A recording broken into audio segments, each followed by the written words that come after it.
Alex Reed checked his uniform one more time before entering the massive dining hall. 3 months at the Galactic Military Academy, and he still felt every pair of eyes watching him. The human was taller than most species here, but that only made him stand out more.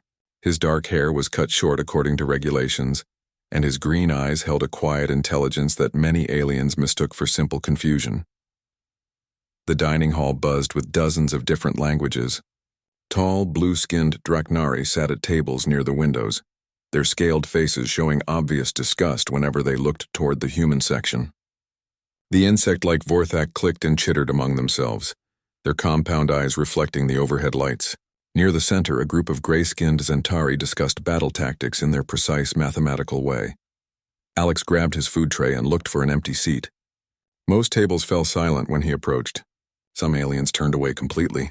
Others stared with open curiosity, like he was an animal in a zoo. He had grown used to this treatment, but it still hurt. "You can sit here if you want." The voice was soft and came from a small figure hunched over a datapad. Alex looked down at the speaker and blinked in surprise. The alien was tiny, barely reaching Alex's chest even while standing. His skin was pale purple, almost white, and his large black eyes dominated a face that seemed too delicate for military life. 2 small horns curved back from his forehead, marking him as an Altarian. "Are you sure?" Alex asked, glancing around. "I don't want to cause trouble for you." The Altarian looked up and smiled. His name tag read K. Voss. "I am Kieran Voss, and trouble seems to follow you anyway, so I might as well get a good view." Alex sat down carefully, his chair creaking under his weight. "Thanks, I'm Alex Reed." "I know who you are," Kieran said, setting down his datapad. "You are the human who scored highest on the tactical simulation last week. The one who made Commander Torvin throw his coffee across the room." Alex laughed despite himself. "That wasn't my goal. I just tried to solve the problem." "By doing what no one expected," Kieran said, his eyes bright with interest. "The simulation was designed to test conventional military thinking. You ignored all standard approaches and created something completely new." "It seemed obvious to me," Alex said, picking at his food. "The enemy was too strong to fight directly, so I had to make them fight each other instead." Kieran leaned forward. "Obvious? 300 cadets took that test over the past 5 years. No one else saw that solution. Most Altarians pride ourselves on creative thinking, but even we approached it like a standard siege problem." Alex shrugged. "Humans fight differently, I guess. We had to learn. Earth is a dangerous place." "Tell me about Earth," Kieran said. For the next hour, Alex found himself talking about his home world. He described storms that could level cities, predators that hunted in packs, diseases that jumped between species, and natural disasters that struck without warning. He talked about how humans learned to adapt, to think quickly, to find new solutions when old ones failed. Kieran listened with growing amazement. "Your entire species evolved under constant threat?" "Pretty much," Alex said. "That's why they call us deathworlders. Most aliens think it makes us savage, but really it just made us flexible. And creative," Kieran added. "No wonder your tactical approach was so unusual." Their conversation was interrupted by a loud crash. 3 tables away, a group of Draknari cadets had accidentally knocked over their drinks while walking past a human student named David Park. The liquid splashed across David's uniform and datapad. "Oops," said the lead Draknari, a large male with sergeant stripes. "Sorry, Deathworlder. Maybe you should be more careful where you sit." David stood up slowly, his face red with anger. "That was deliberate, Braxton." Braxton smiled, showing sharp teeth. "Prove it, animal." The dining hall went quiet. Everyone knew about the growing tension between human and Draknari cadets. Commander Torvin, the Draknari instructor, made no secret of his belief that humans were barely intelligent enough to tie their own boots. His nephew Braxton had inherited the same attitude. Alex started to stand, but Kieran grabbed his arm. "Don't," the Altarian whispered. "Not here. Not now." Alex looked at his new friend's worried face and sat back down. David was on his own for now. The human cadet cleaned up the mess without another word while Braxton and his friends laughed. "This happens often?" Kieran asked quietly. "Every day," Alex said. "Sometimes worse. And the instructors? Most pretend not to see it. Some encourage it." Kieran was quiet for a long moment. "This is wrong. It's politics," Alex said. "Humans are new here. We have to prove ourselves. By taking abuse? By being better than they expect, Alex said. By showing them what we can really do. Over the following weeks, Alex and Kieran spent more time together. They studied in the library, practiced combat simulations, and discussed everything from military history to alien cultures. Kieran was fascinated by human problem-solving methods, while Alex learned about Altarian science and logic. Their friendship puzzled other cadets.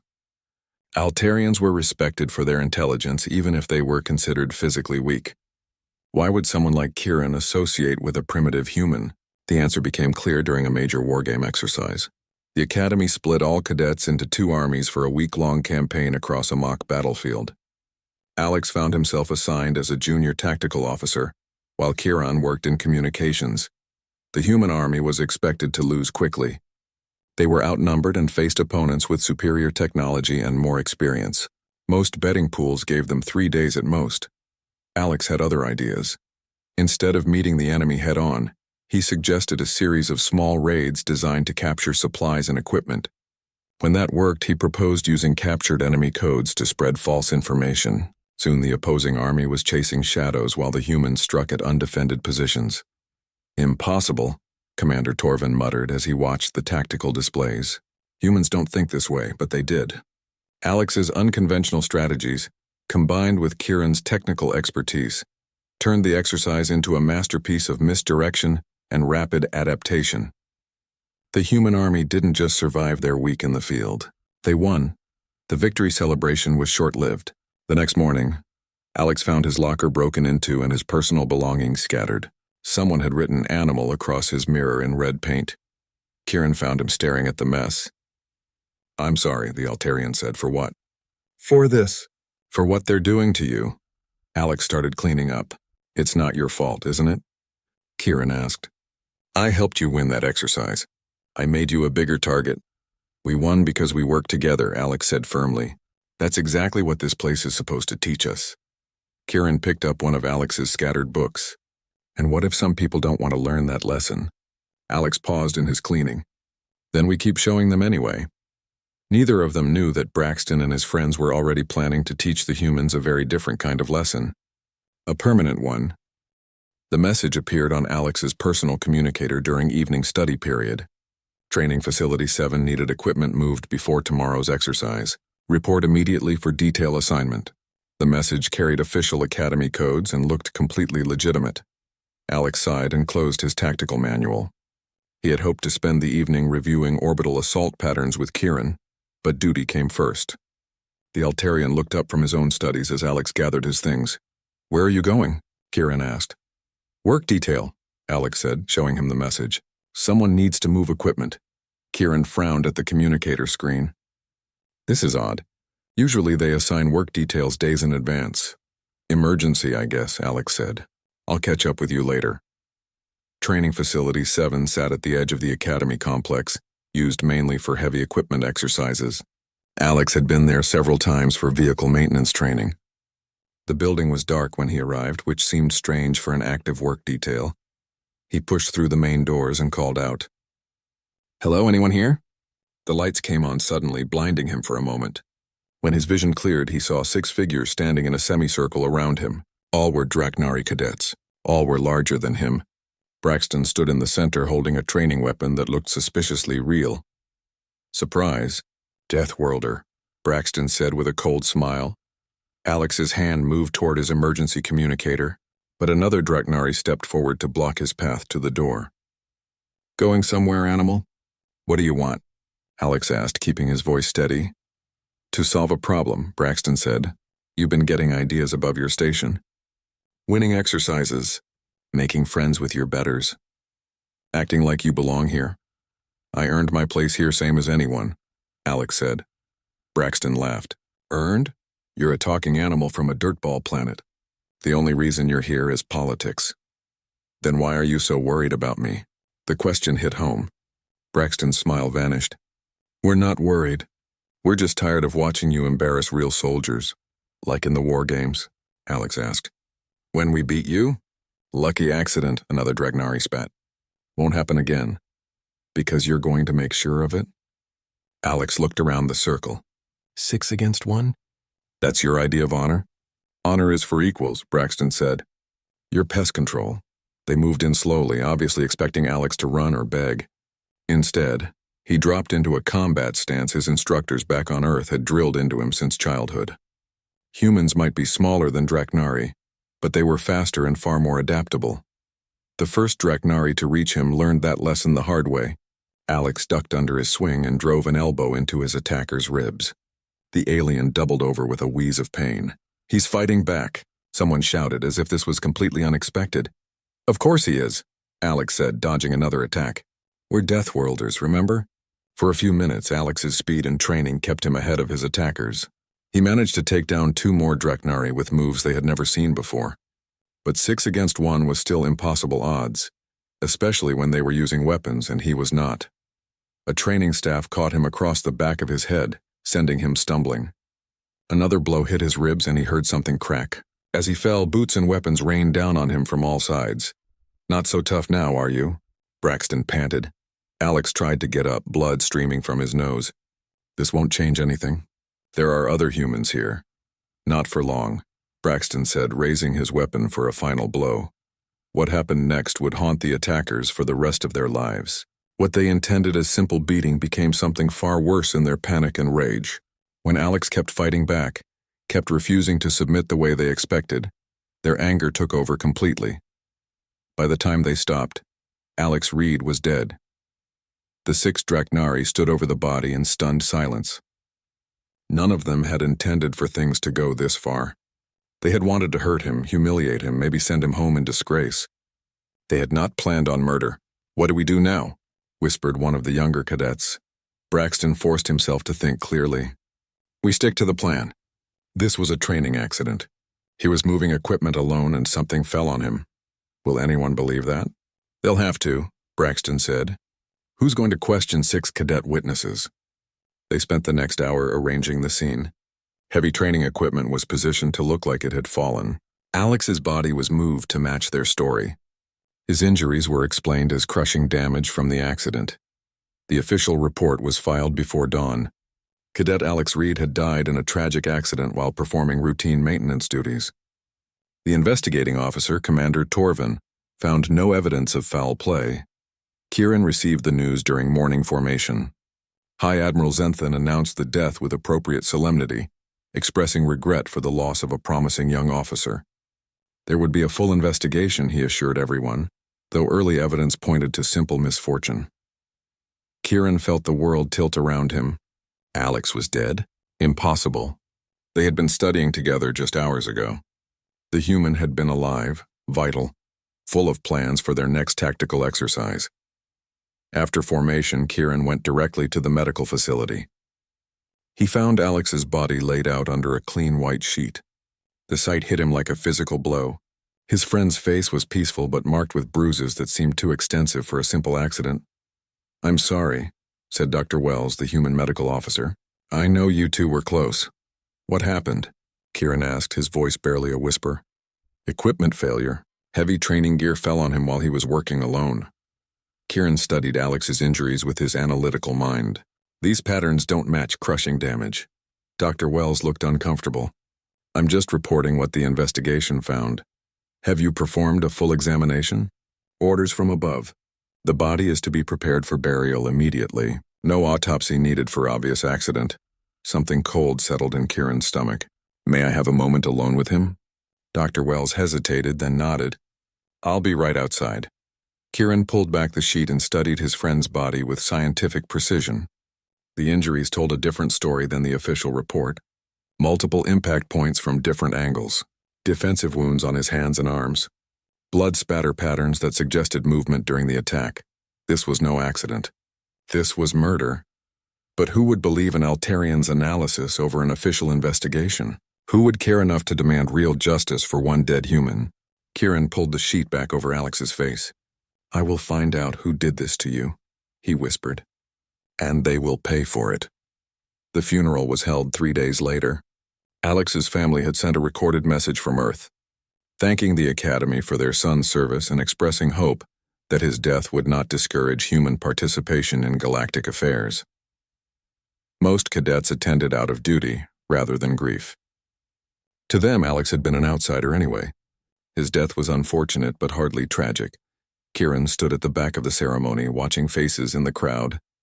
Most showed appropriate solemnity, but 6 Draknari cadets seemed oddly relieved, as if a burden had been lifted from their shoulders. As dirt fell on Alex's coffin, Kieran made a silent promise. His friend had believed that humans and aliens could work together, that prejudice could be overcome through understanding and respect. Alex had been wrong. Some people could not be reasoned with or convinced. Some lessons could only be taught through pain. Kieran was a scientist and a scholar, trained in logic and analysis, but he was also Altarian, and his people had very long memories. The galaxy was about to learn what happened when you killed an Altarian's friend. Kieran spent the weeks following Alex's funeral playing the part of a grieving but accepting friend. He attended classes, completed assignments, and never questioned the official story. To outside observers, he seemed to be handling the loss with typical Altarian emotional control. Inside, he was building a case.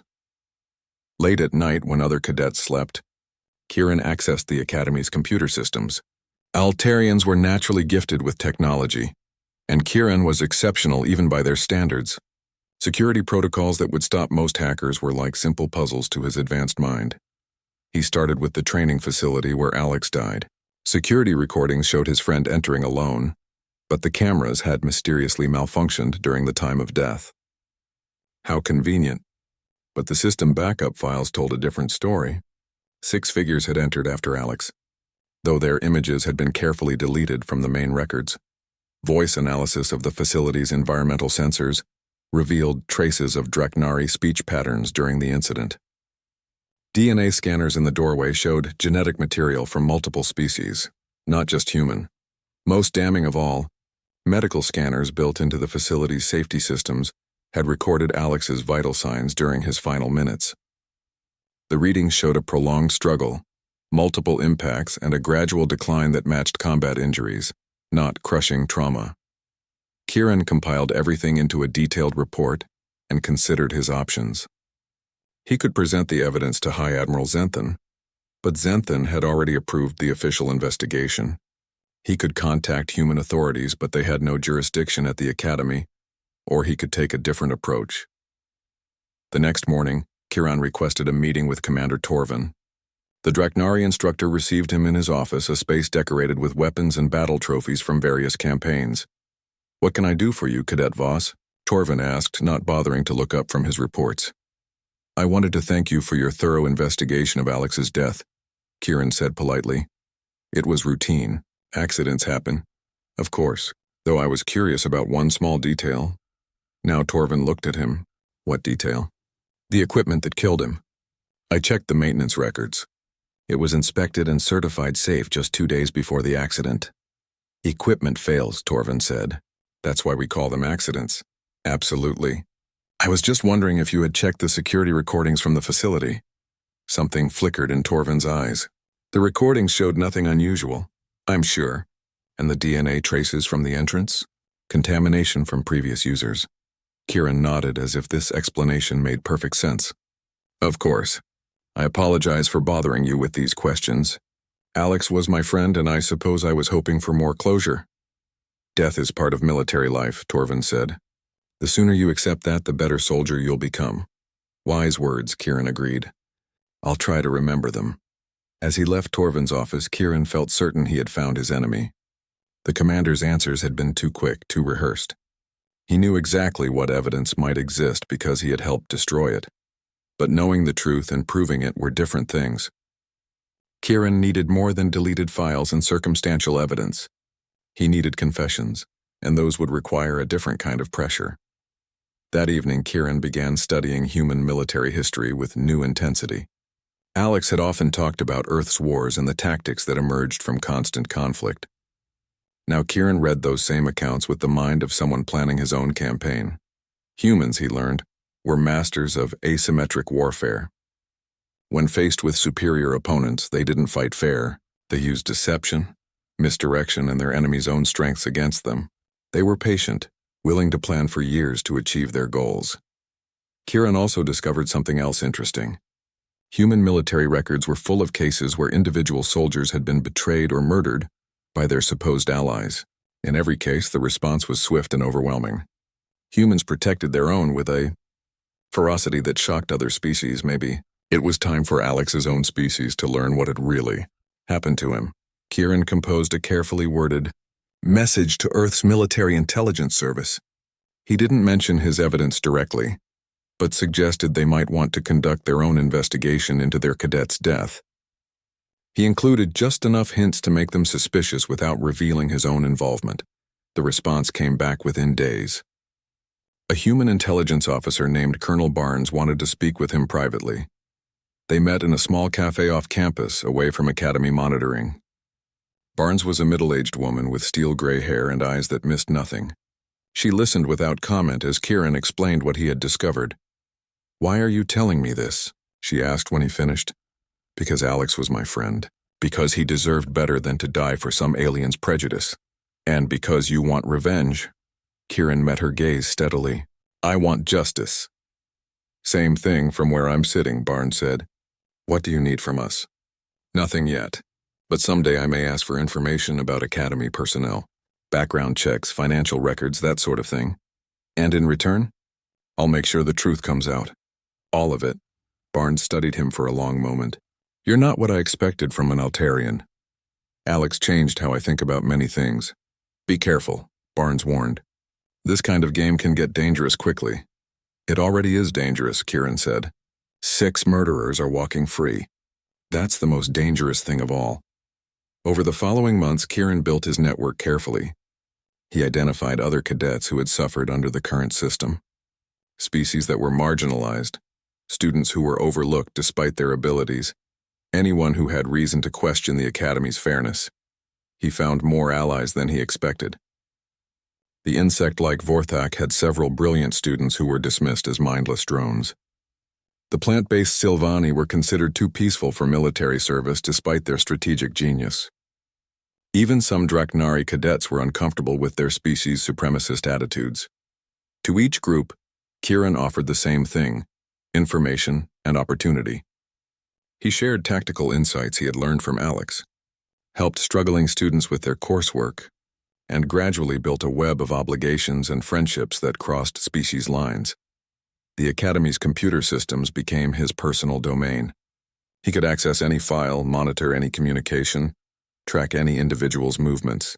The authorities never suspected that their most advanced security was being routinely bypassed by a small Altarian cadet. Kieran also began collecting information on everyone involved in Alex's murder. Braxton and his 5 accomplices, Commander Torvin, the investigating officers, even High Admiral Zenthan. Financial records, personal communications, family connections, career histories. He learned their weaknesses, their fears, their secrets. What he discovered shocked even him. The corruption went far beyond one murdered human. The Academy was riddled with favoritism, cover-ups, and systematic discrimination. Students were passed or failed based on species rather than ability. Equipment contracts went to companies owned by instructors' families. Promotion lists were manipulated to favor certain groups. Alex's murder wasn't an isolated incident. It was part of a pattern that stretched back decades. One night, as Kieran compiled another folder of evidence, he realized his plans had grown beyond simple revenge. This was bigger than Alex now. This was about the entire rotten system that had made his friend's death possible. He opened a new file on his computer and began typing. At the top of the document, he wrote a single word: revolution. The galaxy had killed his friend because they thought humans were unimportant. They were about to learn how wrong they were, and Kieran was going to be their teacher. Graduation day arrived with little fanfare for Kieran. While other cadets celebrated their assignments to prestigious fleets and important worlds, he quietly accepted a posting that surprised everyone who knew his academic record.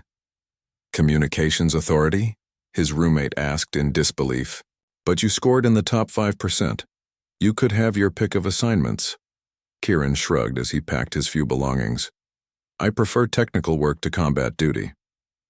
What he didn't mention was that the Galactic Communications Authority controlled information flow between star systems. Every official message, every news broadcast, every data transfer passed through their networks. For someone planning a galaxy-wide operation, it was the perfect position. His new job placed him on a small station orbiting the neutral world of New Geneva. The station processed millions of communications daily, routing them to appropriate destinations across dozens of systems. Most of his colleagues were technicians and analysts, people who preferred computers to politics. Kieran fit in perfectly.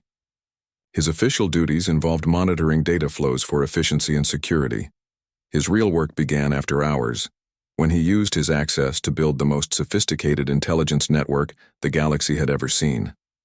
He started by locating every cadet who had graduated from the academy in the past 10 years. Cross-referencing their current positions with their academy records revealed fascinating patterns. Students from superior species consistently received better assignments regardless of their actual abilities.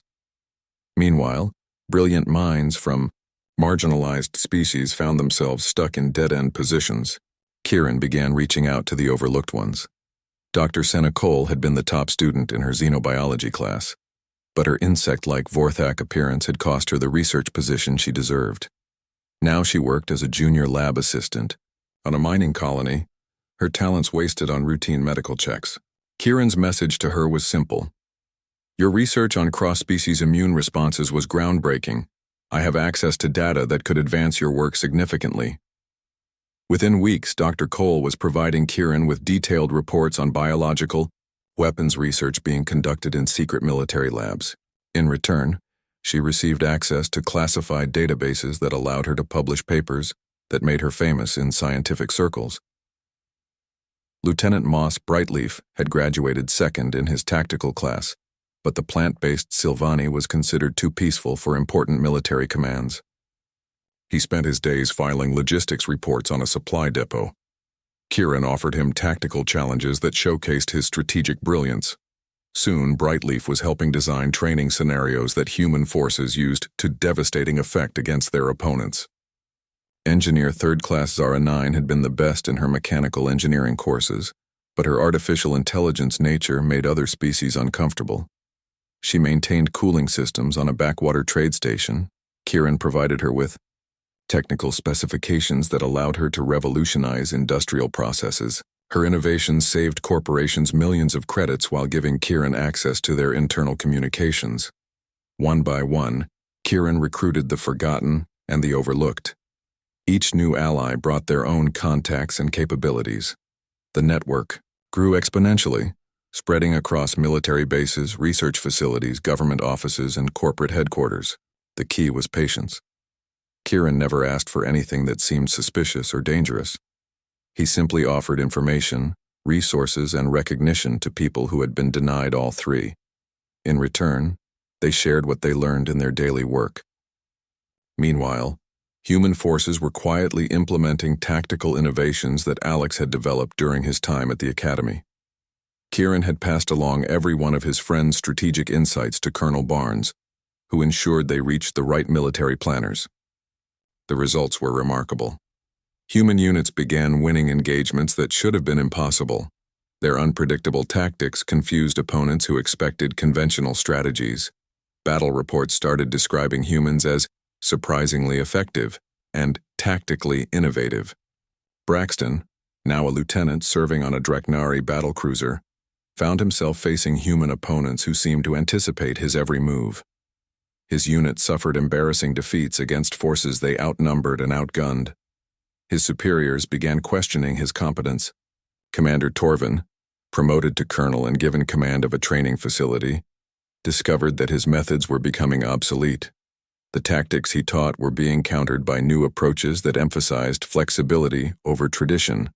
Military theorists began writing papers about the human revolution in strategic thinking. Kieran watched it all from his station, orchestrating events like a master conductor leading a vast invisible orchestra. His network had grown to include thousands of individuals across hundreds of worlds. They didn't know they were part of a coordinated operation. Most thought they were simply helping a colleague or pursuing legitimate research. But their combined efforts were slowly reshaping galactic civilization. Information flowed through Kieran's web like blood through arteries. Corporate secrets, military plans, government communications, personal messages between high-ranking officials. Nothing stayed hidden for long. He learned that several major corporations were selling defective equipment to military forces from inferior species while providing premium gear to their preferred customers. The evidence went into his files. He discovered that promotion boards systematically excluded qualified candidates based on species bias. More evidence for his growing collection. He found communications proving that several wars had been started deliberately to keep certain species fighting each other instead of challenging the dominant powers. The most damning evidence yet. 3 years after Alex's death, Kieran finally felt ready to begin the endgame. His network was in place. His evidence was overwhelming. His allies were positioned throughout galactic society. But first, he had one more person to recruit. The message reached Admiral Sarah Cross while she was reviewing deployment orders for the human fleet. It contained a single line. They murdered Alex Reed. Would you like to know who? Admiral Cross was one of the highest-ranking humans in galactic military service. She had fought for years to prove that her species deserved respect and equal treatment. The suggestion that a human cadet had been murdered struck her like a physical blow. Her response was immediate. Tell me everything. Kieran's reply included every piece of evidence he had gathered about Alex's death. Security recordings, DNA traces, medical scanner data, communications between the conspirators. The proof was undeniable. Admiral Cross read through the files with growing fury. When she finished, her hands were shaking with rage. What do you want me to do? She asked. Nothing yet, Kieran replied. But when the time comes, I may need human forces to be in specific positions. Can you arrange that? Give me the coordinates and timing. We'll be there. Thank you. Alex always believed humans and other species could work together for something better. He was right, Admiral Cross said, and whoever killed him is going to learn that the hard way. Kieran smiled as he closed the communication channel. The pieces were all in place now. His network spanned the galaxy, his evidence was irrefutable, and his allies were ready to act. The Academy graduation ceremonies were coming up again soon. Braxton would be there to represent his unit. Commander Torvin would attend as an honored instructor. High Admiral Zenthan would give the closing address.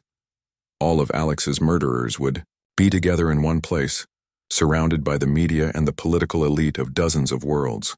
It would be the perfect time for a revelation that would shake the galaxy to its core. Kieran opened his files one more time, reviewing years of careful preparation. Tomorrow, he would begin uploading the evidence to hidden servers throughout the galactic communication network. In 3 days, when the graduation ceremony reached its climax, he would release everything simultaneously. The truth about Alex's murder was just the beginning. The corruption, the cover-ups, the systematic oppression, all of it would be exposed at once. The shockwaves would bring down governments and reshape the balance of power across known space. I kept my promise, Kieran whispered to Alex's memory. They're going to pay for what they did to you. All of them. The graduation ceremony at the Galactic Military Academy was proceeding exactly as planned. Dignitaries from dozens of worlds sat in the main auditorium, watching as another class of cadets received their commissions. High Admiral Zenthan stood at the podium, delivering his traditional speech about honor, duty, and service to galactic civilization. In the audience, Lieutenant Braxton adjusted his dress uniform nervously. Something felt wrong, though he couldn't say what. Around him, other academy graduates and military personnel listened politely to the familiar words. Colonel Torvin sat with the other instructors, his chest decorated with medals from various campaigns. He had been selected to present awards to the top graduates, an honor that recognized his years of distinguished service. None of them noticed the small Altarian technician monitoring communication equipment from a back corner of the hall. Kieran checked his chronometer one final time. In 30 seconds, his years of preparation would finally bear fruit. Admiral Cross sat with the human delegation, her expression carefully neutral. Only she knew what was about to happen. Her ships were positioned throughout the sector, ready to respond to whatever chaos followed. 20 seconds. Across the galaxy, automated systems and communication centers began executing hidden programs that Kieran had planted over the past 3 years. Files started uploading to news networks, government databases, and military communication channels. 10 seconds. High Admiral Zenthan reached the climax of his speech, speaking about the bright future ahead for all species working together in harmony and mutual respect. 0. Every screen in the auditorium flickered simultaneously. Instead of the Academy's ceremonial displays, they now showed a single image, the face of Alex Reed. "Ladies and gentlemen," Kieran's voice echoed through the hall's sound system, "allow me to tell you about a murder." Chaos erupted immediately. Security personnel rushed toward the communication equipment, but Kieran had already triggered his program and slipped away. The screens now showed security footage of Alex entering the training facility, followed by 6 Draknari cadets. 3 years ago, Kieran's recorded message continued. Cadet Alex Reed was beaten to death by his fellow students. The official investigation called it an accident. That was a lie. The audience watched in horrified fascination as DNA evidence, medical scanner data, and deleted security recordings flashed across multiple screens. The proof was overwhelming and undeniable. Braxton felt the blood drain from his face as he recognized himself in the footage. Around him, other attendees began turning to stare. Someone in the crowd pointed directly at him. "The murderers are in this room today," Kieran's voice announced. Lieutenant Braxton and his 5 accomplices. Colonel Torvin, who helped cover up their crime. High Admiral Zenthan, who approved the false investigation. But the revelations about Alex's death were only the beginning. The screens began displaying thousands of documents exposing corruption throughout galactic military and government structures. Equipment contracts awarded to friends and family members. Promotion lists manipulated based on species bias. Research funds diverted to personal accounts. Most shocking of all were the communications between high-ranking officials discussing their true opinions of inferior species.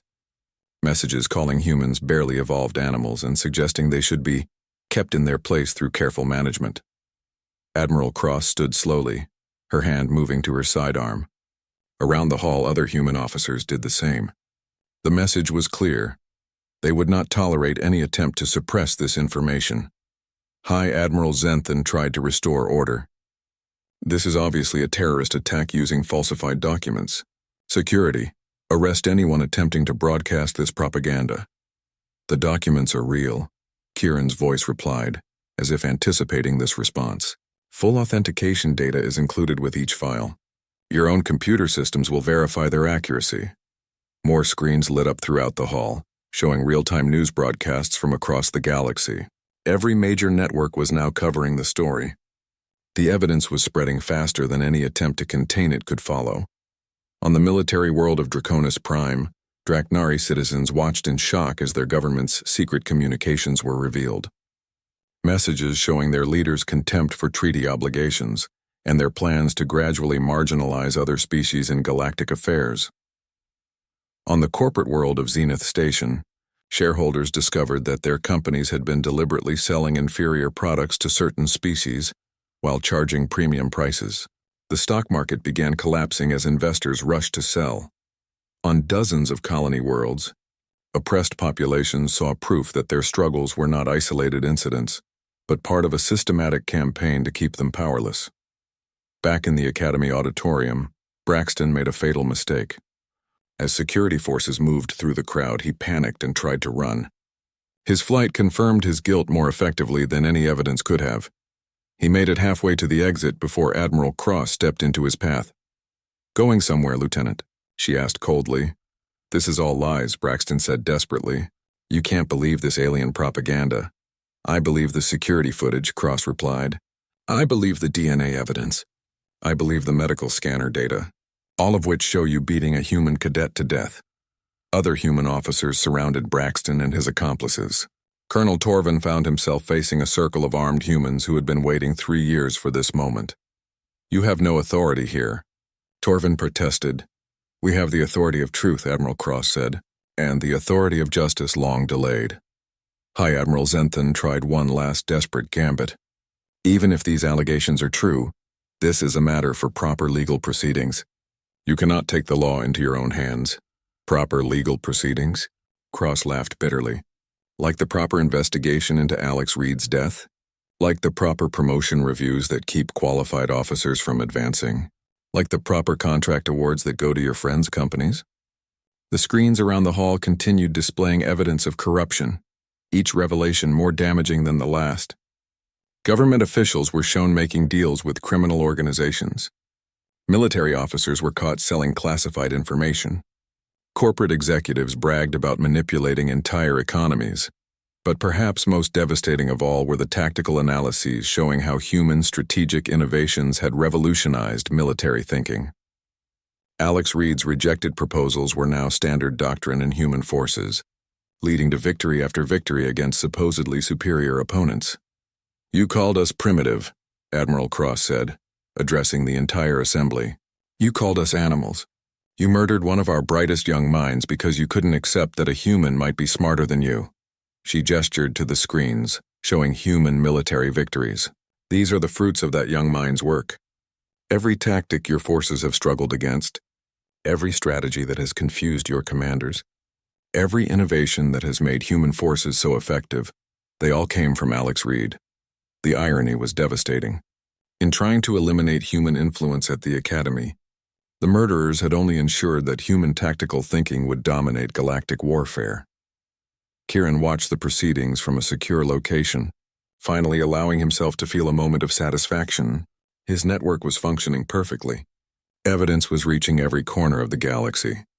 The truth could no longer be suppressed or denied, but this was only the beginning. The real reckoning would come in the days and weeks ahead, as the full implications of the revelations became clear. Governments would fall. Military leaders would be court-martialed. Corporate executives would face criminal charges. The entire power structure of galactic civilization was about to collapse under the weight of its own corruption. And at the center of it all was the memory of one young human who had believed that different species could work together for something better. Alex Reed had been wrong about many things. He had been too trusting, too optimistic about overcoming prejudice through understanding. But he had been absolutely right about one thing. Humans and other species could accomplish incredible things when they worked together. Kieran had proven that beyond any doubt. The galaxy would never be the same. 5 years after the revelations that became known as the Great Exposure, Kieran stood before a very different kind of graduation ceremony. The rebuilt Galactic Military Academy looked much the same from the outside, but everything else had changed completely. The graduating class included humans, Altarians, Vorthak, Sylvani, artificial intelligences, and dozens of other species that had once been considered unsuitable for military service. They sat together without regard for species barriers, united by shared training and mutual respect, rather than divided by ancient prejudices. Admiral Sarah Cross, now the Academy's director, delivered the commencement address.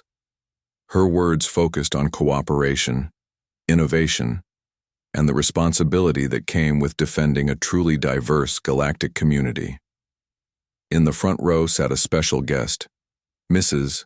Reed, Alex's mother, who had traveled from Earth to see the Academy that now bore her son's name, officially recognize its first class of integrated officers. 5 years ago, Admiral Cross said, we learned painful truths about the corruption that had infected our institutions. We discovered that prejudice and favoritism had replaced merit and justice.